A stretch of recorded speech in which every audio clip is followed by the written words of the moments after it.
Que bom que chegou aqui. Hoje eu vou dar continuidade no caso Henry, que me pediram para analisar.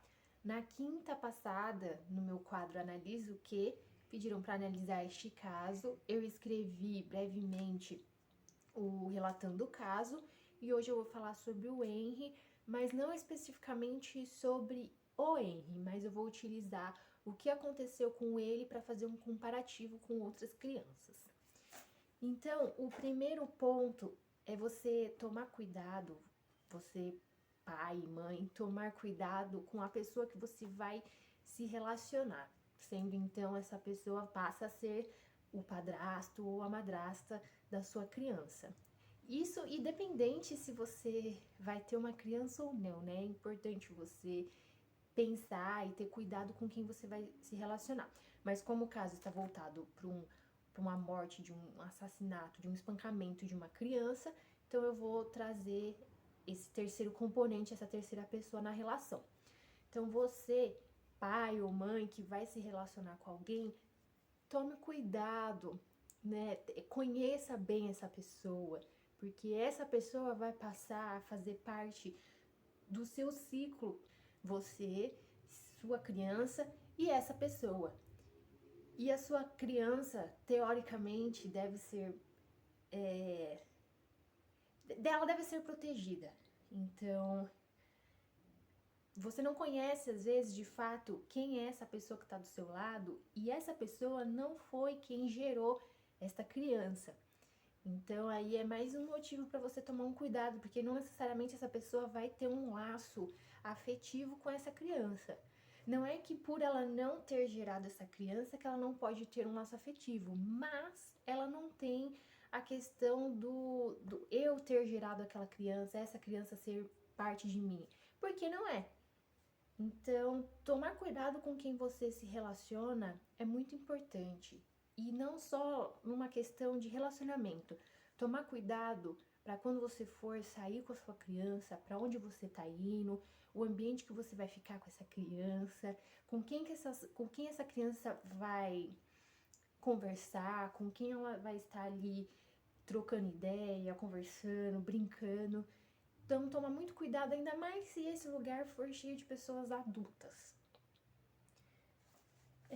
Tomar cuidado na questão de deixar a criança sozinha, às vezes, por exemplo, numa festa, você deixar a criança sozinha, deixar brincar nos quartos, subir num quarto, subir em algum lugar, e você não poder ver quem é que tá chegando perto da sua criança. Então, envolve, assim, várias questões. E um outro, segundo ponto, é você ouvir a criança. As pessoas têm na cabeça que por ser uma criança, por não ser uma pessoa adulta, ela não tem voz, ela não tem opinião. E muito pelo contrário, ela tem voz, ela tem opinião. Então você tem que deixar a criança opinar e a criança falar sobre o que ela está sentindo, sobre o que ela viu, sobre o que ela ouviu. E para isso acontecer, ela precisa estar segura, se sentir num ambiente onde ela possa se sentir confiável para poder se abrir. Então, às vezes, ela não necessariamente vai se abrir para a mãe ou para o pai, mas vai abrir para uma terceira pessoa aí com quem ela se relacione. Então, é muito importante ouvir o que a criança tem a dizer, perceber as atitudes da criança, a forma como ela se porta, a forma como ela fala, reparar no comportamento dela, porque às vezes ela não consegue se abrir, dependente de ser com o pai ou mãe ou com uma terceira pessoa, ela não consegue se abrir, então ela não vai falar diretamente, abrindo a boca e falando, mas ela vai se expressar de outras formas, assim como qualquer outra pessoa, assim como uma pessoa adulta se expressa. Então, prestar atenção na sua criança é muito importante, prestar atenção quando essa criança está perto de alguma outra pessoa, muito importante também. Prestar atenção até como essa criança se comporta estando junto com você, sendo você pai ou mãe. Ela se sente bem, ela está feliz, ela se sente insegura, ela fica triste por algum modo, ela sente medo. Reparar e perguntar, deixar um ambiente onde a criança sinta-se à vontade para falar o que está acontecendo.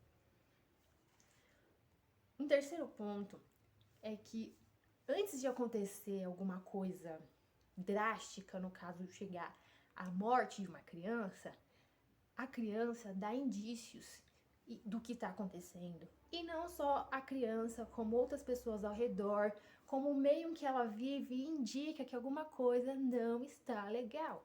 Então é o que eu acabei de falar. A criança, ela vai expor, ela vai gesticular de algum modo, seja às vezes falando mesmo ou não. Então, às vezes não tem como você dizer que você não percebeu tal atitude na criança. Às vezes ela estava demonstrando o tempo inteiro e você que não estava com os olhos abertos para prestar atenção na criança. Porque, repito, ela demonstra. E um quarto ponto é que você não precisa ser uma especialista do comportamento, uma psicóloga para você reparar nesses pontos. E a criança não precisa necessariamente também ser seu pai, ser sua filha, seu filho. Qualquer criança, a proximidade que você tem, uma relação mais próxima de alguma criança ou até adolescente, você essas nessas atitudes, nesses comportamentos. E você não precisa ser alguém especializado para entender e observar essas atitudes. Porque tem coisas que basta você olhar mesmo. Basta você direcionar a sua atenção, a sua preocupação. E se você for uma pessoa que demonstra que você está preocupado com aquela pessoa, que você quer ouvir aquela pessoa, melhor ainda. Ainda mais, às vezes, ela não vai precisar ficar demonstrando corporalmente, mas sim verbalmente. Ela vai chegar pra você e falar, olha, aconteceu isso, isso e isso, eu tô sentindo isso, isso e isso, eu tô com medo disso, disso, disso, eu não gosto daquela pessoa e de tal pessoa. E quando a criança falar, escute, não negligencie, não vire as costas e fala, você não sabe o que você tá falando, como assim, você é só uma criança. É uma criança e independente disso, ela tem sentimentos, ela pensa, ela não deixa de ser um ser que não sente, que não é vítima de algo, simplesmente por ela ser criança e ela ainda não ter um domínio como uma pessoa adulta tem. Mas ela não deixa de ser um ser humano, então não se pode invalidar crianças.